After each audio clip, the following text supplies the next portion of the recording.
Hey curious minds, welcome to Arudra IAS Hub. Come on, let's unlock some knowledge. ఈ video ద్వారా మనం natural hazard అయిన drought గురించి తెలుసుకుందాం. డ్రాట్ అంటే ఏంటి, ఎందుకు వస్తుంది, దాని ప్రభావాలు ఏంటి, అలాగే దాన్ని ఎలా నివారించాలి అనే విషయాల గురించి సులభంగా తెలుసుకుందాం. ప్రస్తుతం చెప్పాలంటే డ్రాట్ అనేది వరల్డ్లోనే కాదు, ఇండియాలో కూడా చాలా పెద్ద సమస్యగా మారిపోతుంది. కరువు. ఈ కరువు రావడానికి కారణాలు ఏంటో చూద్దాం. ఈ కరువు రావడానికి ప్రధాన కారణాలు ఏంటంటే ప్రెసిపిటేషన్ డెఫిషియన్సీ, అంటే వర్షపాతం తగ్గిపోవడం. డ్రై సీజన్స్ అంటే ఎక్కువ కాలం ఎండలు పడడం అన్నమాట. అంటే వర్షాకాలం తక్కువగా ఉండి ఎండాకాలం ఎక్కువగా ఉంటుంది, ఎండలు ఎక్కువగా ఉంటాయి. Climate change. ఈ క్లైమేట్ చేంజ్ వల్ల వాతావరణంలో మార్పులు జరగడం వల్ల ఇప్పుడు మనం చెప్పుకుంటున్నాం గ్లోబల్ వార్మింగ్ అనేది పెద్ద సమస్యగా మారిపోయింది. దానివల్ల జరిగే వాతావరణ మార్పుల వల్ల ఈ డ్రాట్ అనేది ఏర్పడుతుంది. ఇదే కాకుండా మనము ఒక కారణమే. హ్యూమన్ యాక్టివిటీస్ అంటే అడవుల్ని నరికివేయడం, చెట్లను తీసేయడం, వాటర్ మేనేజ్మెంట్ సోర్సెస్ సరిగ్గా మనం వినియోగించకపోవడం. ఇప్పుడు అడవుల్ని నరికేయడం వల్ల డ్రాట్ ఎలా ఏర్పడుతుందని క్వశ్చన్ రావచ్చు. ఇప్పుడు చెట్లు ఉన్నప్పుడే కదా మనకి వర్షపాతం వస్తుంది, అంటే వర్షాలు పడతాయి. అవి లేనప్పుడు వర్షపాతం ఉండదు, అప్పుడు మనకి డ్రాట్ ఏర్పడుతుంది. ఈ కారణాల వల్ల అంతా నేలల్లో తేమ తగ్గి నీటి వనరులు ఎండిపోయి కరువు సంభవిస్తుంది. డ్రాట్ సంభవించినప్పుడు నేలలో జరిగే మార్పులు చూద్దాం. న్యూట్రియంట్ అవైలబిలిటీ తగ్గిపోతుంది, అంటే మొక్కలకి పోషకాలు అందవు. పోషకాలు అందడానికి కూడా చాలా కష్టంగా తయారవుతుందన్నమాట. ఒకవేళ పోషకాలు అందినా అవి తక్కువ క్వాంటిటీలో అందుతాయి. ఆర్గానిక్ మ్యాటరు తక్కువ అవుతుంది. క్రాప్ ప్రొడక్షన్ అనేది తగ్గిపోతుంది. ఈ క్రాప్ ప్రొడక్షన్ తగ్గడం వల్ల ఏమవుతుంది, ఆహార ఉత్పత్తి తగ్గిపోతుంది. ఆహార ఉత్పత్తి తగ్గిపోవడం వల్ల ఒక ప్రాంతంలో కానీ దేశంలో కానీ ప్రజలు ఆకలి బాధలతో చనిపోవాల్సి వస్తుంది. అలా చెప్పుకునేటప్పుడు మనకు ఒక ఎగ్జాంపుల్ గుర్తొస్తుంది. మీకు గుర్తుందా మన బెంగాల్ ఫెమైన్ గురించి? ఇప్పుడు దాని గురించి తెలుసుకుందాం. బెంగాల్ ఫెమైన్ అనేది 1943లో వచ్చింది. వాటి కారణాలు ఏంటి, అసలు ఏమైందో చూద్దాం. 1942లో తుఫాన్లు, వరదలు వచ్చి పంటలంతా నాశనం అయిపోయాయి. నాశనం అవడం వల్ల బియ్యం యొక్క ఉత్పత్తి తగ్గిపోయింది. అప్పట్లో రెండో ప్రపంచ యుద్ధం జరగడం వల్ల ఆహార సరఫరా కూడా తగ్గిపోయింది. ఆ వచ్చిన ధాన్యాన్ని కూడా నిల్వ చేయడానికి ఎక్కువ ధరలు పెట్టి అమ్మేసేవాళ్ళు. ఈ కారణాల వల్ల బెంగాల్ ఫెమైన్ అనేది వచ్చింది మన ఇండియాకి. ఇది రావడం వల్ల సుమారు 30 లక్షల మంది ఆకలి బాధతో చనిపోయారు. ఆర్థిక వ్యవస్థ అంతా దెబ్బతినిపోయింది. ఇప్పుడు మనం మన దేశంలో కరువు ఎక్కడెక్కడొచ్చిందో చూద్దాం. రాష్ట్రాల సంగతికి వస్తే మహారాష్ట్ర, కర్ణాటక, తెలంగాణ, ఆంధ్రప్రదేశ్, రాజస్థాన్, మధ్యప్రదేశ్ ఈ ప్రాంతాలలో వర్షపాతం తక్కువగా ఉండడం వల్ల నీటి సమస్య ఏర్పడి కరువు వస్తుంది.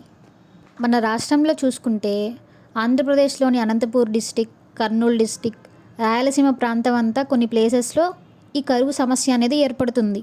అసలు ఈ కరువు ఎన్ని రకాలు, ఇదంతా చూద్దాం. కరువు అనేది 4 రకాలు. Meteorological drought, agricultural drought, hydrological drought, socio and economic drought, ఇలా 4 రకాలుగా విభజించారు. మెటరలాజికల్ డ్రాట్ అంటే వర్షపాతం తగ్గిపోవడం వల్ల వచ్చే డ్రాట్ని మెటరలాజికల్ డ్రాట్ అని అంటారు. అగ్రికల్చరల్ డ్రాట్ అంటే పంటలన్నిటికీ నీరు లేకపోవడం వల్ల పంటలు నాశనం అయిపోతాయి, పెరగవు, దాన్ని అగ్రికల్చరల్ డ్రాట్ అంటారు. హైడ్రోలాజికల్ డ్రాట్ అంటే పేరులోనే ఉంది, హైడ్రో అంటే వాటర్, నదులు, సరస్సులు ఇవన్నీ ఎండిపోవడం వల్ల వచ్చే డ్రాట్ని హైడ్రోలాజికల్ డ్రాట్ అని అంటారు. సోషియో ఎకనామిక్ డ్రాట్ అంటే నీటి కొరత వల్ల వచ్చే డ్రాట్ని సోషియో ఎకనామిక్ డ్రాట్ అంటారు. అంటే ఈ 4వ డ్రాట్ ఏంటంటే అంతా లింకులతో ఉంటుంది. ముందు నీటి కొరత ఉండకూడదు, నీరు లేకపోవడం వల్ల పంటలు పండకపోతే దేశంలో ఉన్న ప్రజలకి ఫుడ్ ఉండదు, ఫుడ్ లేకపోవడం వల్ల వాళ్ళ జీవన విధానం అనేది కష్టమైపోతుంది. అక్కడ సమాజము దెబ్బతింటుంది, ఆర్థిక వ్యవస్థ దెబ్బతింటుంది. కాబట్టి దీన్ని సోషియో ఎకనామిక్ డ్రాట్ అని అంటారు. ఈ 4 ఒకదానితో ఒకటి సంబంధం కలిగి ఉంటాయి. ఇప్పటిదాకా మన సమస్య గురించి మాట్లాడుకుందాం, కానీ దాని నివారణ కోసం తీసుకోవాల్సిన జాగ్రత్తలు చూద్దాం. ఇరిగేషన్ సిస్టమ్స్ని డెవలప్ చేయాలి, అంటే వాటర్ అనేది లాస్ కాకుండా చూసుకోవాలి. వాటర్ స్టోరేజ్ సిస్టమ్, ఏదైనా ట్యాంక్స్ ద్వారా కానీ నిల్వ ఉంచుకోవాలి. గ్రౌండ్ వాటర్ లెవెల్ని పెంచుకోవాలి. ఇలాగా నీటిని సద్వినియోగం చేసుకునే పనులు చేయాలి. మొత్తంగా చెప్పాలంటే డ్రాట్ అనేది ఒక సహజ సమస్యే అయినప్పటికీ మన చర్యల వల్ల అది మరింత పెరిగిపోతుంది. అందుకే నీటిని జాగ్రత్తగా వినియోగించడం, చెట్లను నాటడం, పర్యావరణాన్ని కాపాడడం అనే చర్యలు చేస్తే డ్రాట్ ప్రభావాన్ని మనం తగ్గించుకోవచ్చు. ఇప్పటిదాకా డ్రాట్ గురించి మాట్లాడుకున్నాం. అలాగే ఇంకో న్యాచురల్ డిజాస్టర్ అయిన సునామీ, దాని గురించి ఇప్పుడు మాట్లాడుకుందాం మనం. ఈ సునామీ అంటే ఏంటి, ఎలా ఫామ్ అవుతుంది, దాంట్లో ఎన్ని టైప్స్ ఉన్నాయి, మన కంట్రీలో ఎక్కడొచ్చింది, ఇప్పుడు ఏమన్నా వచ్చిందా, దాని గురించి కనుక్కుందాం. అది వచ్చాక మనం సేఫ్టీ మెజర్స్ ఎలా తీసుకోవాలనేది చూద్దాం. ఈ సైక్లోన్ అంటే సముద్రం మీద ఏర్పడే ఒక బలమైన గాలి. ఆ గాలి తక్కువ పీడనం అంటే లో ప్రెజర్తో ఏర్పడుతుంది. ఆ లో ప్రెజర్ ఏర్పడడం వల్ల ఆ వాటర్ మీద సుడులు తిరగడం వల్ల వచ్చే న్యాచురల్ డిజాస్టర్ని మనం తుఫాన్ అంటాం. ఈ తుఫాన్ యొక్క స్ట్రక్చర్ మనం ఇప్పుడు చూద్దాం. ఇక్కడ పిక్చర్లో మీకు కనిపిస్తుంది. దానిలో 3 పార్ట్స్ ఉన్నాయి. ఐవాల్, రెయిన్ బ్యాండ్స్. ఐ అంటే మధ్యలో సెంటర్ ఏరియా. ఐవాల్ అంటే డేంజరస్. ఐకి చుట్టూ ఉండే వాల్ని ఐవాల్ అంటారు. ఆ ప్లేస్ చాలా డేంజరస్గా ఉంటుంది, అంటే సుడులు తిరుగుతూ ఉంటుంది. రెయిన్ బ్యాండ్స్, ఇక్కడ హెవీ రెయిన్ఫాల్ వస్తుంది. ఇప్పుడు మనం అది ఎలా ఏర్పడుతుందనే కారణాలు చూద్దాం. ఫస్ట్గా వార్మ్ ఓషన్ వాటర్, అంటే ఓషన్లో ఉండే వాటర్ వేడెక్కడం. 26.5 డిగ్రీ సెల్సియస్లో హీట్ అవ్వడం వల్ల జరుగుతుంది. ఇది ఒక కారణంగా తయారవుతుంది. కొరియాలిస్ ఎఫెక్ట్ అంటే ఎర్త్ రొటేషన్ జరిగేటప్పుడు విండ్ డైరెక్షన్ అనేది మారడం వల్ల ఏర్పడే ఎఫెక్ట్ని ఈ కొరియాలిస్ ఎఫెక్ట్ అంటారు. ఈ ఎఫెక్ట్ ద్వారా సైక్లోన్ రౌండ్గా తిరిగే శక్తిని పొందుతుంది. లో వర్టికల్ విండ్ షీర్ అంటే విండ్ యొక్క స్పీడ్స్లో డిఫరెన్స్ ఉండడం వల్ల కూడా సైక్లోన్ రావడానికి కారణం అవుతుంది. మాయిశ్చర్ అండ్ ఇన్స్టెబిలిటీ అంటే మాయిశ్చర్ సరిగ్గా లేకపోవడం వల్ల కూడా ఇది ఒక కారణం. అట్మాస్ఫిరిక్ కన్వర్జెన్స్, ఎయిర్ అనేది కన్వర్జ్ అయ్యి, అంటే ఎయిర్ కలిసి లో ప్రెషర్ ఎక్కువగా క్రియేట్ అయినప్పుడు కూడా ఇది రావచ్చు. తర్వాత చూసుకుంటే ట్రాపికల్ డిస్టర్బెన్సెస్, అంటే ట్రాపికల్ ప్లేసెస్లో లో ప్రెషర్ వల్ల అస్థిర వాతావరణం ఏర్పడి సైక్లోన్ రావడానికి కూడా అవకాశం ఉందన్నమాట. సీజనల్ వేరియేషన్స్, అంటే సీజన్స్ మారడం వల్ల కూడా ఈ సైక్లోన్ అనేది రావచ్చు. ఇండియాలో అయితే ఎక్కువగా చెప్పాలంటే ఏప్రిల్, జూన్లో, అక్టోబర్, డిసెంబర్లో ఎక్కువగా వస్తాయి. అలాగే ఇంకో విషయం, ఇక్కడ సైక్లోన్స్ ఏర్పడేటప్పుడు ఎక్కువగా ఈస్ట్ కోస్ట్లోనే ఏర్పడతాయి. ఎందుకో తెలుసా? ఎందుకు అంటే మన ఇండియాకి ఈస్ట్ సైడ్లో పెద్ద లార్జర్ వాటర్ బాడీ అయిన బే ఆఫ్ బెంగాల్ ఉంది. కాబట్టి ఈ బే ఆఫ్ బెంగాల్ ఉన్న వాటర్ ఎక్కువగా వేడెక్కడం వల్ల ఈ తుఫాన్లు అనేవి రావడం జరుగుతాయి అన్నమాట. దీని మీద మనం చెప్పుకున్న ఇదొక్క కారణమే కాకుండా ముందు చెప్పుకున్న కారణాలైన అట్మాస్ఫిరిక్ కన్వర్జెన్స్, ట్రాపికల్ డిస్టర్బెన్సెస్, వీటి వల్ల కూడా సైక్లోన్ బే ఆఫ్ బెంగాల్లో ఎక్కువగా రావడానికి ఛాన్సెస్ ఉన్నాయన్నమాట. అలా చూసుకుంటే ఈ మధ్య మన ఇండియాలో అక్టోబర్ 2025లో వచ్చిన తుఫాన్ గురించి కనుక్కుందాం. ఈ తుఫాన్ పేరేంటంటే మొంతా తుఫాన్. ఈ తుఫాన్ మన దేశంలో Andhra Pradesh, Odisha, Telangana, Tamil Nadu and union territory అయిన పాండిచ్చేరిలో కూడా సంభవించింది. కానీ ఈ మొంతా తుఫాన్ పేరు వినడానికి ఎలా ఉంది, ఇది ఏ భాష నుంచి వచ్చింది అనే డౌట్ రావచ్చు. ఈ మొంతా అనే పదం థాయ్ భాష నుంచి వచ్చింది. మన ఇండియాలో వచ్చిన తుఫాన్కి థాయ్ భాష వాళ్ళ పేరు పెట్టడం ఏంటి అనే సందేహం రావచ్చు. ఈ సందేహానికి మనం ఆన్సర్ తెలుసుకుందాం.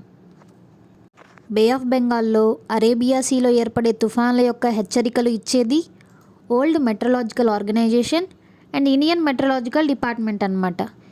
ఈ 2 సంస్థలే వాటికి సంబంధించిన పేర్లు నిర్ణయిస్తారు. ఈ ప్రాంతంలో ఉండే దేశాలు కలిసి ఒక జాబితాను తయారు చేస్తారనమాట. ఆ లిస్టులో ఉన్న దేశాలను చూద్దాం. India, Bangladesh, Myanmar, Thailand, Sri Lanka, Pakistan, Oman, Qatar, Iran, Maldives. ఈ లిస్టులో ఉన్న ప్రతి దేశం కొన్ని పేర్లు సూచిస్తుంది. ఇక్కడ కనిపించే లిస్టులో ఏ దేశం వాటి యొక్క లిస్ట్ ప్రకారంగా ఈ తుఫాన్ల యొక్క పేర్లు పెట్టాలి అనేది డిసైడ్ చేసి లిస్ట్ ఇచ్చింది. ఆ లిస్టులో థాయిలాండ్ సెకండ్ లైన్లో మొంతా అనేది ఉంది. ఒకసారి చూడండి. అంటే ఈ మధ్య వచ్చిన అక్టోబర్ 2025లో వచ్చిన సైక్లోన్కి ఈ మొంతా అనే తుఫాన్ని పెట్టారు. మన ఇండియాలో ఎక్కువగా వచ్చే తుఫాన్లు ఏ ప్లేసెస్లో వస్తాయి, ఏ రాష్ట్రాలలో వస్తాయో ఒకసారి చూద్దాం. ఇండియాలో సైక్లోన్స్ ఎక్కువగా వచ్చే ప్లేసు ఈస్ట్ కోస్ట్ ఏరియా. ఇక్కడ ఒకసారి లిస్ట్ చూద్దాం. ఇచ్చిన మ్యాప్లో ఒకసారి చూడండి. అక్కడ red colour mark, blue colour, green colour, yellow colour ఉంది. Very high risk areas red కలర్లో పాయింట్అవుట్ చేస్తున్నారు. హై రిస్క్ ఉండేవి బ్లూ కలర్లో, మోడరేట్గా ఉండేవి గ్రీన్ కలర్, ఎల్లో కలర్లో ఉండేవి లో రిస్క్ అనమాట. దాంట్లో చూస్తే వెరీ హై రిస్క్ ఏరియాస్ ఏంటంటే west Bengal, north and south Odisha and Andhra Pradesh, north Andhra Pradesh. High risk ఉండేది సౌత్ ఏపీ అండ్ తమిళనాడు. మోడరేట్గా ఉండేది గుజరాత్, మహారాష్ట్ర, గోవా, కర్ణాటక అండ్ కేరళ. అండ్ ఇప్పుడు మనం ఏం చెప్పుకుందామంటే టైప్స్ ఆఫ్ సైక్లోన్స్. ఎన్ని టైప్స్ ఆఫ్ సైక్లోన్స్ ఉన్నాయి, అవి ఏంటి అని చూద్దాం. సైక్లోన్స్ అనేవి 3 types: tropical cyclones, extra tropical cyclones and mid latitude cyclones. First one tropical cyclones అంటే ఏంటంటే వామ్ వాటర్ అనేది ఓషన్స్ మీద ఎక్కువగా ఉన్నప్పుడు, సీ సర్ఫేస్ మీద టెంపరేచర్ 26.5 డిగ్రీస్ కన్నా ఎక్కువ ఉన్నప్పుడు సైక్లోన్ అనేది వస్తుంది. ఫర్ ఎగ్జాంపుల్ చెప్పాలంటే నార్త్ ఇండియన్ ఓషన్లో వచ్చిన సైక్లోన్ మోచా 2023లో వచ్చింది. ఇది బంగ్లాదేశ్ అండ్ మయన్మార్ మధ్యలో వచ్చిందనమాట. సెకండ్ వచ్చి extra tropical cyclones. Extra tropical cyclones అంటే ఇవి కూల్ రీజియన్స్లో ఏర్పడతాయి. టెంపరేట్ రీజియన్స్ ఉంటాయి కదా, అక్కడ ఇది కామన్గా వచ్చే సైక్లోన్స్ని ఎక్స్ట్రా ట్రాపికల్ సైక్లోన్స్ అంటారు. సైక్లోన్ వచ్చేటప్పుడు వర్షం మంచు కానీ కురుస్తాయి అన్నమాట. ఇకపోతే last one mid latitude cyclones. అంటే పేర్లోనే ఉంది మిడ్ లాటిట్యూడ్ అంటే 30 డిగ్రీస్ నుంచి 60 డిగ్రీస్ లాటిట్యూడ్ వరకు మధ్యలో ఫామ్ అవుతుంది. ఇది యూరప్, యురేషియాలో ఎక్కువగా సంభవిస్తుంది. ఇప్పుడు మన దగ్గర అయితే వచ్చే తుఫాన్ని సైక్లోన్ అంటాం, కానీ ఒక్కొక్క ప్రదేశాలలో వచ్చే సైక్లోన్కి వివిధ పేర్లతో పిలుస్తారనమాట. ఆ లిస్ట్ ఒకసారి చూద్దామా? చైనా సీలో వస్తే టైఫాన్స్ అంటారు. ఇండియన్ ఓషన్లో వస్తే ట్రాపికల్ సైక్లోన్స్ అంటారు. యుఎస్ఏలో సంభవిస్తే టోర్నడోస్ అంటారు. కెరేబియన్ సీలో వస్తే హర్రికేన్స్ అంటారు. నార్థర్న్ ఆస్ట్రేలియాలో వస్తే విల్లీస్ అంటారు. ఫిలిప్పైన్స్లో సంభవిస్తే బాగ్యుయో అంటారు. జపాన్లో సంభవిస్తే తైఫు అంటారు. ఇలా పేర్లు వేరే వేరేగా పిలుస్తారు, కానీ వచ్చే ప్రమాదం మాత్రం ఒకటే, దాన్నే తుఫాన్, సైక్లోన్ అంటారు. ఈ సైక్లోన్స్ వచ్చినప్పుడు మనం సేఫ్టీగా కూడా ఉండాలి కదా. ఆ సేఫ్టీ మెజర్స్ ఏంటి అనేది చూద్దాం. మీరు విన్నారా, సైక్లోన్ వస్తుంది, తీరం దాటింది, ఇంకా 2 రోజుల్లో మీ దగ్గరికి రాబోతుంది అని మనం టీవీ న్యూస్లో యాడ్స్లో వింటూ ఉంటాం. ఆ సేఫ్టీ మెజర్స్ ఏంటంటే పవర్ లైన్స్కి దూరంగా ఉండాలి, ఫోన్స్కి ఛార్జింగ్ పెట్టుకోవాలి, డోర్స్ అన్నీ క్లోజ్ చేసి ఇంట్లోనే ఉండాలని సూచనలన్నీ వింటూ ఉంటాం మనం. ఈ సేఫ్టీ మెజర్స్ అన్నీ గవర్నమెంట్ మనకి మెసేజెస్ ద్వారా ఫోన్కి, న్యూసెస్ ద్వారా టీవీ నుంచి మనకు అందిస్తూ ఉంటుందన్నమాట, మనల్ని కాపాడుతూ ఉంటుంది.